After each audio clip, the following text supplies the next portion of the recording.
আজকের আমি মক্তব থেকে বিদায় নিচ্ছি। বিদায় নেওয়ার আগে আমার সুনামধন্য ছাত্র মোহাম্মদ আল আমিন কোরআন শরীফ ধরতেছে। ওর নামও বিশ্বাসী আর ও কাজটাও করতেছে বিশ্বাসী।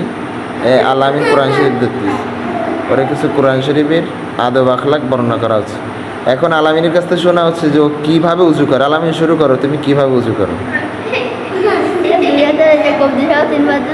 আচ্ছা, প্রথমে দুই হাতের কবজি সহ 3 বার, তারপরে কুলি 3 বার, তারপরে নাকে পানি 3 বার, তারপরে